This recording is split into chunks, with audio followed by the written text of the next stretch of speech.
ಗೌರಿಬಿದನೂರು ನಗರದ 12ನೇ ವಾರ್ಡ್ನ ತ್ಯಾಗರಾಜ ಕಾಲೋನಿಯ ಅಶ್ವಥ್ ನಾರಾಯಣ್ ಎಂಬುವರ ಮನೆಯ ಬೀಗ ಹೊಡೆದು ಕಳ್ಳರು ತಮ್ಮ ಕೈಚಳಕವನ್ನ ತೋರಿಸಿರುವ ಘಟನೆ ಗೌರಿಬಿದನೂರು ನಗರದ ವ್ಯಾಪ್ತಿಯಲ್ಲಿ ಬುಧವಾರ ಬೆಳಗ್ಗೆ ಬೆಳಕಿಗೆ ಬಂದಿದೆ. ತ್ಯಾಗರಾಜ ಕಾಲೋನಿಯಲ್ಲಿ ವಾಸವಾಗಿರುವ ಅಶ್ವಥ್ ನಾರಾಯಣ್ ಶೆಟ್ಟಿ ಶೈಲಜಾ ದಂಪತಿಗಳು ಆರೋಗ್ಯ ತಪಾಸಣೆಗೆಂದು ಮನೆಗೆ ಬೀಗ ಹಾಕಿಕೊಂಡು ಕಳೆದ ಶುಕ್ರವಾರದಂದು ಬೆಂಗಳೂರಿಗೆ ಹೋಗಿದ್ರು. ಆರೋಗ್ಯ ತಪಾಸಣೆ ಮುಗಿಸಿಕೊಂಡವರು ಸಂಕ್ರಾಂತಿ ಹಬ್ಬದ ಪ್ರಯುಕ್ತ ಬೆಂಗಳೂರಿನಲ್ಲಿ ಇರುವ ತಮ್ಮ ಮಗನ ಆಕಾಶ್ ಮನೆಗೆ ಹಬ್ಬಕ್ಕೆಂದು ಹೋಗಿದ್ದು ಅಲ್ಲೇ ಉಳಿದುಕೊಂಡಿರುತ್ತಾರೆ. 3-4 ದಿನಗಳಿಂದ ಬೀಗ ಜಡಿದಿರುವ ಮನೆಯನ್ನ ಗಮನಿಸಿದ ಖದೀಮರು ತಮ್ಮ ಕೈಚಳಕವನ್ನ ತೋರಿಸಿದ್ದಾರೆ.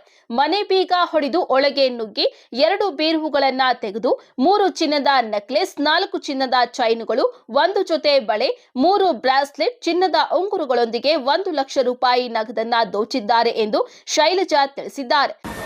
3 ನೆಕ್ಲೆಸ್ ಹೋಗಿದೆ, 3-4 ಚೈನ್ ಹೋಗಿದೆ ವಿತ್ ಪೆಂಡೆಂಟ್ ಇರೋದು, 1 ಜೊತೆ ಬಳೆ ಹೋಗಿದೆ, ಕಲ್ಲಿನ ಬಳೆ, 3 ಬ್ರೇಸ್ಲೆಟ್ ಹೋಗಿದೆ, 1 ಉಂಗುರ ಹೋಗಿದೆ, ಕ್ಯಾಶ್ ಹೋಗಿದೆ, ಸುಮಾರು 1 ಲಕ್ಷ ರೂಪಾಯಿ ಅಷ್ಟು ಹೋಗುತ್ತೆ. ನಿಯರ್ಲಿ ½ kg ಅಷ್ಟು. ಅಶ್ವಥ್ ನಾರಾಯಣ್ ಶೆಟ್ಟಿ ತಮ್ಮನಾದ ಜನಾರ್ದನ್ ಶೆಟ್ಟಿ ಅಣ್ಣನಿಗೆ ಫೋನಿನ ಮೂಲಕ ವಿಷಯ ತಿಳಿಸಿ ಕರೆಸಿದ್ದಾರೆ. ಅದಕ್ಕೂ ಮುನ್ನ ಸ್ಥಳೀಯ ಪೊಲೀಸರಿಗೆ ಫೋನಿನ ಮೂಲಕ ವಿಷಯ ತಿಳಿಸಿದ್ದಾರೆ. ಘಟನಾ ಸ್ಥಳಕ್ಕೆ ನಗರ ಠಾಣೆಯ ಅಪರಾಧ ವಿಭಾಗದ ಪಿಎಸ್ಐ ಚಂದ್ರಕಲಾ ಮತ್ತು ಸಿಬ್ಬಂದಿ ಭೇಟಿ ನೀಡಿ ಸ್ಥಳೀಯರಿಂದ ಮಾಹಿತಿ ಪಡೆದು ಬೆರಳಚ್ಚು ತಜ್ಞರನ್ನ ಕರೆಸಿ ತನಿಖೆ ಮುಂದುವರೆಸಿದ್ದಾರೆ. ನಮ್ಮ ಅತ್ತೆ ಮಾವ ಗೌರಿಬಿದನೂರಲ್ಲಿ ಇರ್ತಾರೆ. ಅವರು ಆ್ಯಕ್ಚುಲಿ ಶುಕ್ರವಾರ ನೈಟು ಬ್ಯಾಂಗ್ಳೂರಿಗೆ ಹೆಲ್ತ್ ಚೆಕಪ್ಪಿಗೆ ಅಂತ ಬಂದಿದ್ದರು. ಸೊ ಅದಾದ ನಂತರ ಮಂಗಳವಾರ ಹಬ್ಬಕ್ಕೆ ಅಂತ ನಾವು ಬ್ಯಾಂಗ್ಳೂರು ನಿವಾಸಿಗಳಾಗಿರ್ತೀವಿ. ಅವರ ಸೊಸೆ ನಾನು ನಮ್ಮನೇಲೆ ಉಳಿದಿದ್ರು. ಹಬ್ಬ ಮುಗಿಸ್ಕೊಂಡು ಬರಬೇಕಿತ್ತು ಇವತ್ತೆಲ್ಲನೂ ಡಾಕ್ಟರ್ ಚೆಕಪ್ ಎಲ್ಲ ಮುಗಿಸಿ. ರಾತ್ರಿ ನೋಡಿದ್ರೆ ನಮ್ಮ ಅತ್ತೆ ಮಾವ ಮನೆಯಲ್ಲಿ ಕಳ್ತನ ಆಗಿತ್ತು. ಈ ದಿನ ಬೆಳಿಗ್ಗೆ ನಮ್ಮ ಚಿಕ್ಕ ಮಾವನವರು ಜನಾರ್ದನ ಗುಪ್ತಾ ಅವರು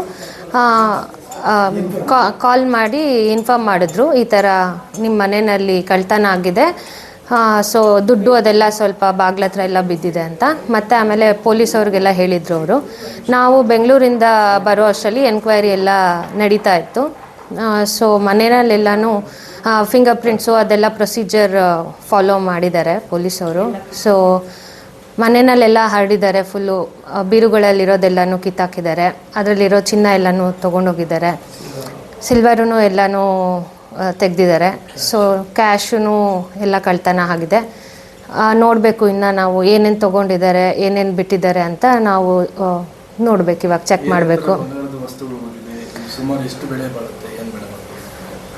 ಒಂದು 3 ನೆಕ್ಲೆಸ್ಗಳಿತ್ತು, ಕೆಲವೊಂದು ಬಳೆಗಳಿತ್ತು, ಉಂಗುರಗಳಿತ್ತು, ಆಮೇಲೆ ಬ್ರೇಸ್ಲೆಟ್ಗಳಿತ್ತು. ಸೊ ಇದೆಲ್ಲ ಸೇರಿಸಿದ್ರೆ ಇನ್ನು ಇಂತಹ ಘಟನೆಗಳು ವಾರ್ಡ್ನಲ್ಲಿ ಮರುಕಳಿಸದೆ ಮುನ್ನೆಚ್ಚರಿಕೆಯಾಗಿ ಪೊಲೀಸ್ ಇಲಾಖೆ ವತಿಯಿಂದ ಈ ಹಿಂದೆ ವಾರ್ಡ್ ಬೀಟ್ ಸಭೆ ಕರೆದು ಸಾರ್ವಜನಿಕರಿಗೆ ಅಪರಾಧ ತಡೆಗಟ್ಟಲು ಜಾಗೃತಿಗೊಳಿಸಲಾಗಿತ್ತು. ಎಚ್ಚೆತ್ತುಕೊಳ್ಳದ ಸಾರ್ವಜನಿಕರ ನಿರ್ಲಕ್ಷ್ಯಕ್ಕೆ ನಗರದಲ್ಲಿ ಪದೇ ಪದೇ ಕಳ್ಳತನ ನಡೆಯುತ್ತಲೇ ಇವೆ. ಇದಕ್ಕೆ ಕೊನೆ ಎಂಬುದು ಯಕ್ಷ ಪ್ರಶ್ನೆಯಾಗಿಯೇ ಉಳಿದಿದೆ. KP Sameerachari, MMTV news, Gauribidanur.